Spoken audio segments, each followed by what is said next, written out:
अन्याय अत्याचार विरोधी कृति समिति की ओर से नागपुर के LIC चौक में मोर्चा निकाला है। परभनी में हुए अत्याचार और दंगों के खिलाफ यह मोर्चा है। हमारे साथ मोर्चे में के कुछ लोग उपस्थित हैं, जानते हैं उनसे कि उन्होंने ये मोर्चा क्यों निकाला, उनकी कौन कौन सी समस्याएं हैं। ये हमारी दो है वो बहुत क्लियर है और ये होम मिनिस्ट्री से है, वो चाहे केंद्र की हो चाहे राज्य की हो। पहला मुद्दा परभनी में जो हुआ, वहाँ पे सोमनाथ को कॉम्बिंग ऑपरेशन द्वारा पकड़ा गया, उसको ज़बरदस्ती मारा गया। अब कॉम्बिंग ऑपरेशन ये टेररिस्ट के लिए होता है, आतंकवादियों के लिए होता है। मान के चलिए कि आपका कैमरामैन है, ये शूट कर रहा है, पुलिस वालों के कैमरे में आ गए, उसको घर से उठाएंगे, उसको मारेंगे और उसको इतना मारा गया कि वो मर गया वहाँ पे। तो ये जो है ये एक युवा के साथ हुआ है और ये युवा जो है देश का बर्दाश्त नहीं करने वाला। हमने तो एक धमकी दी थी, हमने मैटर को शांत भी कर दिया था। कृपया करके राज्य के जो मुख्यमंत्री है नए नवेले देवेंद्र जी फडणवीस, ये इसकी इसमें दखल ले। ये जो झूठ बोला जा रहा है कि कॉम्बिंग ऑपरेशन नहीं हुआ, तो आपके पुलिस वाले वहाँ पे क्या पिकनिक मनाने गए थे क्या? घर में जो घुस रहे हैं वो क्या पिकनिक मनाने के लिए जा रहे हो या खाना खाने के लिए जा रहे हो? आप बेदम मार रहे हो और ये जग जाहिर है कि कस्टोडियल डेथ में, कस्टोडियल मर्डर में पूरे देश में महाराष्ट्र जो है ये नंबर 1 पे है। तो ये शर्म की बात है। लॉ एंड ऑर्डर की जो व्यवस्था है वो यहाँ पे बहुत भयावह है, बहुत गंदी है। इसको सुधारने का जो काम है वो होम मिनिस्ट्री का है और देवेंद्र जी फडणवीस का है। अगर ये हमको न्याय अगर नहीं मिलता है, हम लोग जात पात धर्म सब कुछ छोड़ छाड़ के रास्ते पे आज उतरे हैं। मुसलमान भाई भी है, हिंदू भाई भी है और एक युवा के लिए आए हैं। वडार समाज का ये जो बच्चा है, ये बहुत लोगों के ऐसे कमेंट्स भी आ रहे हैं। आप सोशल मीडिया पर जाइए, अम्बेडकरवादी क्यों रास्तों पे उतर रहे हैं? मेरे भाई, अम्बेडकरवादियों की कोई जात या कोई धर्म नहीं होता। वडार समाज का वो लड़का था। वडार समाज ये कौन से धर्म को मानता है ये आपको ही पता है, हमको भी पता है। एक हिंदू बच्चे की जब हत्या हो रही है कॉम्बिंग ऑपरेशन के द्वारा, तो आप झक मार रहे हो क्या? आप क्या कर रहे हो? ये आपका काम है। इसलिए हमारी क्लियर मांग है कि ये बस एक झलक था, ये बस एक ट्रेलर है हमने जो भी दिखाया है। अगर सोमनाथ को न्याय नहीं मिलता है, श्रद्धेय बाबा साहब अम्बेडकर ने क्लियर कहा है, मिनिमम 1 करोड़ रुपए का मुआवजा जो है उसे परिवार को मिलना चाहिए, सरकारी नौकरी भी मिलनी चाहिए। और ये जो एनकाउंटर स्पेशलिस्ट के नाम पे हमारे लड़कों के साथ जो हत्याएं हो रही है, ये बंद होने को होना। अगर ये नहीं होंगी तो इसका खामियाजा आपको भुगतना पड़ेगा। देवेंद्र फडणवीस जी कहते हैं कि 10 लाख रुपए दिए। एक काम करो, 10 लाख रुपए हम लोग दे देते हैं, वो पुलिस वालों को हमारे पास दे दो। करेंगे आप ही हमारे साथ? दे दो आप उनको हमारे पास, हम लोग करते फिर कॉम्बिंग ऑपरेशन। ये मजाकबाजी बंद करो। जिन्होंने दंगे करे हैं वो संगठनों को पकड़ा जाए, ना कि आम इंसान को। आपके ही लोग जय भीम का नारा लेके, आपके ही लोग हमारा भेष बदल के लोगों के जाकर दुकानें फोड़ रहे हैं और उसके बहाने आप हमारे बच्चों को अरेस्ट कर रहे हो। ये जायज़ नहीं है। अम्बेडकर का ये देश है, छत्रपति शिवाजी महाराज का ये राज्य है, हम लोग ये बर्दाश्त नहीं करने वाले। ये हमारी पहली जो नाराज़गी है वो राज्य के गृह मंत्री से। दूसरी जो नाराज़गी है आइसिंग ऑन द केक, मतलब जले पे नमक छिड़ने का जो काम है वो राज्य के देश के जो गृह मंत्री है श्री अमित शाह जी, इन्होंने किया है। अम्बेडकर अम्बेडकर अम्बेडकर अम्बेडकर मतलब क्या भाई? तुम तुम्हारे बाप को बाप के नाम से बुलाते हो कि पिताजी बोलते हो? तुम पिताजी बोलते हो ना? तो ये बाबा साहेब जो है ये हमारे पिताजी है, हमारे भगवान से कम नहीं है। बाबा साहेब की वजह से हमने भगवान को माना। भगवान को मानने की हमको इजाज़त नहीं थी, हमको मंदिरों में प्रवेश नहीं था, ये बाबा साहेब की वजह से हमको मिला है। तो आपने जो वक्तव्य जो आपने दिया है ना कि अम्बेडकर अम्बेडकर अम्बेडकर अम्बेडकर 7 जन्म में स्वर्ग में जाएगी, वो हमको नहीं होना। स्वर्ग भी हमारा यही है, नरक भी हमारा यही है और जो भी है वो बाबा साहेब अम्बेडकर है। तो आपको माफ़ी मांगनी पड़ेगी।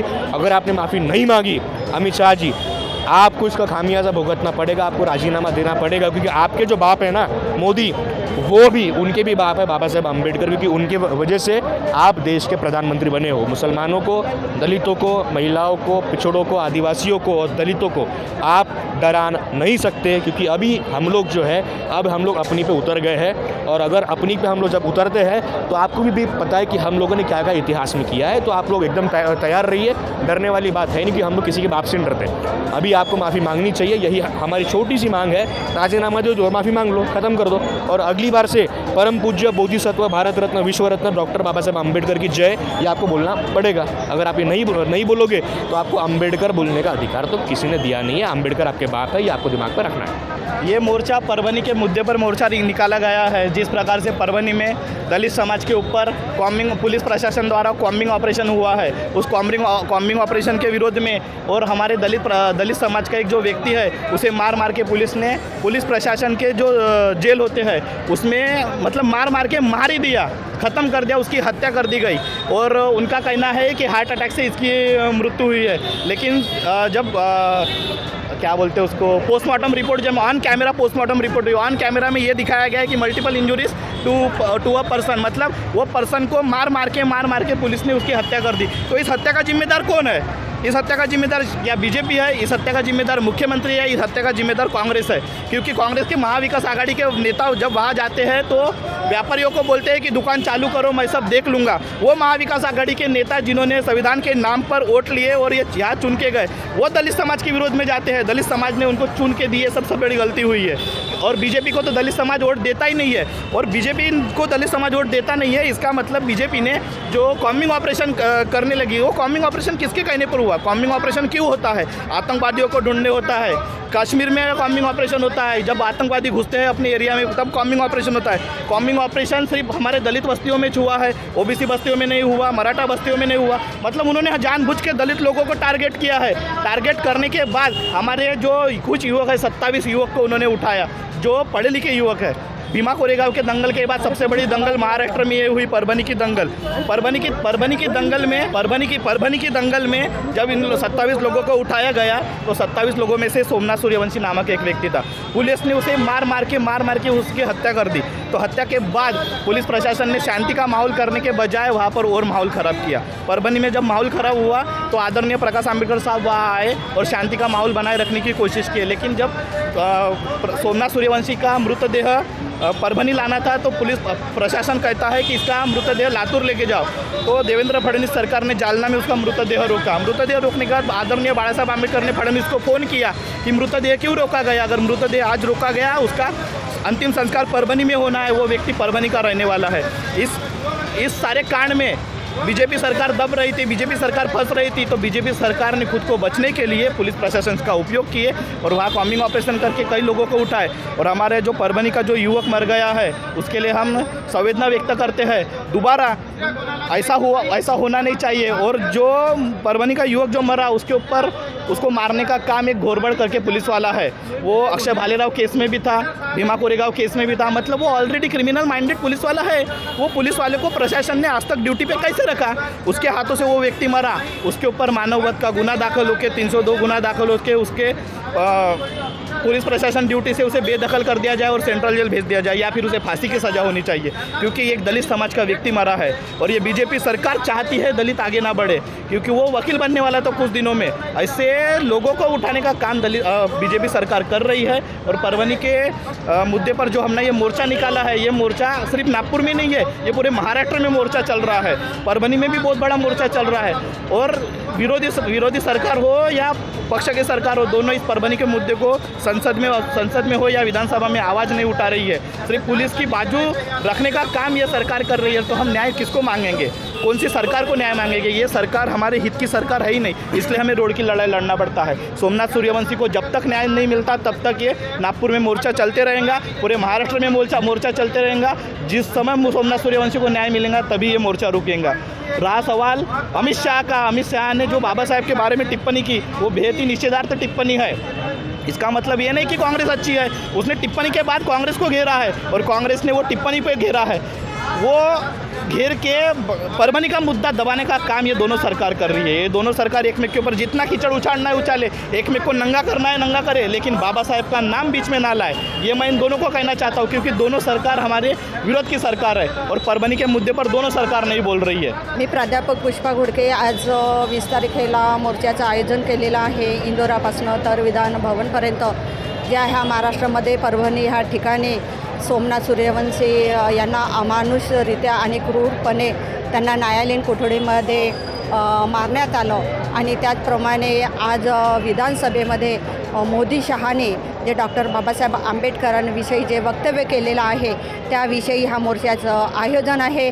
तर ह्या ठिकाणी आताच काही महिन्यापूर्वी काही दिवसापूर्वी विधानसभेच्या निवडणूक झालेल्या आहेत। निवडणूक झाल्याच्या नंतर जो महाराष्ट्रातील जे लोकप्रतिनिधी आहेत त्यांचं जे विचार आहेत की ह्या ठिकाणी महाराष्ट्रामध्ये जे सरकार गव्हर्मेंट आलेलं आहे तर ते EVM मशीनमुळे आलेलं आहे आणि EVM मशीनमुळे आल्यामुळे हे BJP जे सरकार आहे, मनोवादी विचारसरणीचं जे सरकार आहे ते अन्याय अत्याचार करीत आहे. त्यामुळे आमच्या आंबेडकरी विचारवंत आणि अनुयायांची एकच मागणी आहे की सोमनाथ सूर्यवंशी हा LLB मध्ये शिकणारा हा जो मुलगा होता आणि ज्या मनोवादी जो कोणी व्यक्ती होता परभणी या ठिकाणी त्याने डॉक्टर बाबासाहेब आंबेडकरांच्या संविधानाची आणि 22 प्रतिज्ञाची विटंबना केलेली आहे, तर तो मनोरुग्ण असू शकत नाही. जर तो खरंच जर मनोरुग्ण जर असता तर त्यांनी देवीच्या मंदिरात जाऊन विटंबना केली असते. त्यांनी देवळाच्या ठिकाणात जाऊन त्यांनी हिंदू धर्माचे जे देवस्थान आहे त्या ठिकाणी जाऊन विटंबना केली असते. पण त्या मनोवाद्याला डॉक्टर बाबासाहेब आंबेडकरांचं संविधान दिसलं काय? हा विचार करण्यासारखा प्रश्न आहे. आणि देवेंद्र फडणवीसनी आपल्या वक्तव्य करीत असताना त्यांनी म्हटलेलं आहे की संविधानाला जे लोक मानणारे आहेत त्यांनी वाईट प्रकारचं कृत्य करू नये, पण ज्या व्यक्तीने ते कृत्य केलेलं आहे तर तो संविधानाला मानणारा नसावा. आणि त्या ठिकाणी परभणी या ठिकाणी तोडफोड केलेली आहे, महिलांवरती घरात जाऊन अन्याय केलेला आहे, त्यांना मारलेला आहे, बलात्कारसुद्धा केलेला आहे. तर त्याच्यामुळे जर ह्या देशामध्ये जातीयवाद फोफडत आहे तर जात धर्म या ठिकाणी संविधानामध्ये समता स्वातंत्र्य आणि बंधुत्व सांगितलेलं आहे, पण हा देश समता स्वातंत्र्य संविधानाच्या माध्यमातून न चालता या ठिकाणी एकाधिकारशाहीपणाने ह्या देशामध्ये हुकुमशाही चालत आहे. ह्या ठिकाणी जाणून बुजून EVMच्या माध्यमातून मशीनच्या माध्यमातून ह्या ठिकाणी गव्हर्मेंट प्रस्थापित झालेलं आहे. तर EVM मशीन हटवली पाहिजे आणि बॅलेट पेपरवर निवडणूक घेतली पाहिजे. तर ह्या ठिकाणी शाहू हा जो अमित शहा आहे, हा जर अमित शहा तडीपार झालेला व्यक्ती, इतके गुन्हेगार व्यक्ती ह्या देशामध्ये याला नागरिकत्व प्राप्त झालेलं आहे, परंतु यांनी विधान सभेमध्ये आंबेडकर आंबेडकर आंबेडकर आंबेडकर. तर मला हे म्हणायचं आहे की आंबेडकर फॅशन नसून ते एक पॅशन आहेत, ते आमच्यासाठी महामानव आहेत. आणि अमित शहा विधानसभेमध्ये जर गेले असेल तर परमपूज्य डॉक्टर बाबासाहेब आंबेडकरांमुळे, जर डॉक्टर बाबासाहेब आंबेडकरांनी जर संविधान लिहिलं नसतं तर ते आज गृहमंत्री आणि आज विधानसभेमध्ये गेले नसते. त्यांनी म्हटलेलं आहे की आंबेडकर म्हणू नका, तर भगवान भगवान भगवान भगवान म्हणा. भगवान म्हणाल तर तुम्हाला म्हणजे पुण्यप्राप्ती होईल, तर पुण्यप्राप्ती स्वर्ग प्राप्ती होईल. तर ह्या देशामध्ये परत मनुस्मृती आणून कशा प्रकारची गुलामगिरी ह्या ठिकाणी राबवता येईल हे त्यांचं षडयंत्र आहे. ये परभणी में जो अतिशय भयानक और घृणास्पद अमानवीय अत्याचार हुआ है, एक वडार समाज के भीम सैनिक सोमनाथ सूर्यवंशी इनके ऊपर, उनको पुलिस ने उनकी निर्मम हत्या कर दी है. एक सामान्य आदमी अगर गुनाह करता है तो उसको पुलिस तत्काल बरामद करके हिरासत में लेके उसको न्याय देती है, लेकिन आज पुलिस ही कुछ गुनहगार है तो फिर सरकार चुप क्यों है. और दूसरा, ये अमित शाह ये बाबा साहब बोलता है, और इतना ही अगर तुमने भगवान भगवान किया तो स्वर्ग प्राप्ति होंगी. तो हमारी विनंती है अमित शाह से, उसको स्वर्ग होना तो उसने भगवान भगवान बोलने का और स्वर्ग में जाने का. लेकिन हमारे लिए हमारे बाबा साहब ही भगवान है. हम लोग गुलामी से निकल चुके हुए लोग हैं जो बाबा साहब ने निकाला, और फिर से ये मनुवादी लोग हमको गुलामी में डालने का प्रयत्न करेंगे तो हम उसको मुंह तोड़ जवाब देंगे. और ये हमारी शुरुआत है, ये मुंह तोड़ जवाब देने के लिए हम यहाँ सारे फुले शाहू आम्बेडकरवादी इकट्ठा हुए. ये शुरुआत, अब तयारी कर लेना बोलना मनुवादियों को आंबेडकरवादियों से लढणे की. परभणीत झालेल्या एक खूप मोठा हत्याकांड झाला म्हणता येईल. हत्याकांड यासाठी म्हणता है कारण कि हिंदी बोलना हत्याकांड इसलिए बोल रहा हूँ क्योंकि पुलिस प्रशासन के न्यायालयीन कोठडी में ये हत्याकांड हुआ है. एक पुलिस मार रही है, जब PM रिपोर्ट आती है उस पर लिखा जाता है कि इसको बहुत बार मारने की वजह से इसकी मौत हुई है. फिर भी फडणवीस आज बोलता है कि इसकी मारने से मौत नहीं हुई. फडणवीस पुलिसों को बचा रहा है. ऐसा गृहमंत्री हमारे देश का, महाराष्ट्र राज्य का ऐसा मुख्यमंत्री है जो अपने पुलिस वालों को बचा रहा है. दलित की क्या, हमारे लोगों की जो संविधानवादी लोग हैं वो LLB का स्टूडेंट था, संविधान के लिए लड़ रहा था, उसको मारा गया। उसके बाद अमित शाह समान देश का गृह मंत्री बोलता है अम्बेडकर पैशन है, बता दो उसको। उसकी वजह से तू तड़ी पार था, उसकी वजह से बचा है, वो संविधान की वजह से बचा है। ये ऐसे जिन्होंने काम इस एमएनयू वाली सरकार कर रही है, इसका हमारा निषेध करते हैं। आज हम निवेदन देने गए, हमारा डिपुटेशन देने गए, फिर भी फडणवीस इतने बड़े 5000 लोग हैं मोर्चे में, फडणवीस डिपुटेशन देने आया नहीं। ये हमारे लोगों का गुस्सा करता है। यहाँ से हम मैसेज देते हैं और बहुत जल्दी फडणवीस के घर के ऊपर हम मोर्चा लेके जाने वाले हैं। धन्यवाद। परभनी में हुए दंगों के बीच सोमनाथ की मृत्यु हो गई थी और उसको न्याय दिलाने के लिए यह मोर्चा निकाला गया था और उन्होंने कहा है कि ये सिर्फ टेलर था। अगर ये मांग पूरी नहीं हुई, उनको न्याय नहीं मिला तो इससे भी ज़्यादा बड़े पैमाने पर मोर्चा निकाला जाएगा। कैमरामैन अनिकेत के साथ मैं पल्लवी, लोकतंत्र मिरर, नागपुर।